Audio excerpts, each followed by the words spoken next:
his speech. This is from Cara, who is currently in Israel. My first impression of Aliza was that of a pop star diva, singing Itcha with no restraints at my freshman welcome dinner. My second impression of Aliza was that of an Asian schoolgirl, speaking Chinese, promoting sushi, and talking longingly of going to Beijing. My third impression of Aliza was that of a life-sized, huggable teddy bear. And after only a week of knowing me, she would allow me to give her full-body slam hugs at the beginning of rehearsal and when I ran into her on campus. We were still strangers. But if you observe Aliza long enough, you'll realize that all of these impressions are correct. She actually is a pop star, divalicious, Asian-loving, huggable teddy bear. In other words, Aliza by nature is bursting with energy. For example, when singing a solo, she will not stand in one place on the stage. She's a soprano with an attitude, and a soprano with an attitude needs to travel down the aisle belting her solo like nobody's business. Then again, in a sushi restaurant, Alicia's chopstick skills with her nimble fingers and sleight of hand will amaze you. One day she's belting Hebrew through a microphone, the next day she's speaking Chinese and lifting California rolls. This careful combination of sass and class is what makes Aliza, Aliza. As business manager of the Jewish a cappella group her sophomore year, Aliza had to strike just the right balance between sassy and classy. Classy while booking temple gigs and dealing with rabbis, and sassy by telling all the Jewish grandmothers at these gigs that no, she was not single and could not marry their grandsons.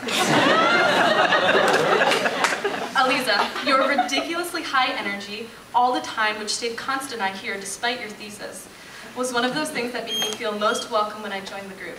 To meet someone with such unconditional love that you'd hug attack me when you barely knew me was a good omen that my whole Shir experience would be just as much filled with love and shuttling. I still remember when you called me during my first week as a freshman to go to dinner at Yoshi's with you, Daniel, and Jeff. It was such a small gesture that meant so much. It was my first time hanging out with any of you outside Shir Appeal, and your effort to include me as a friend of yours was just what I needed. Plus, I felt really cool hanging out with 2 sophomores and a senior off campus. As my partner soprano, older and wiser, you were the one who I looked upon to teach me most of my parts in rehearsal. And besides being an amazing teacher, you were so encouraging all the time. And when we sing our songs, you're somehow able to sing your own part while helping me find my note when I'm lost. You'll pick up my high F sharp for me when I really just can't reach it that day. Or ever. And you'll discreetly nudge me to remind me that we're about to come down to a breakdown in Shavut Shalach. This ability of yours to take care of me and everyone else while dealing with all of your own responsibilities is a trait that is carried through to the end.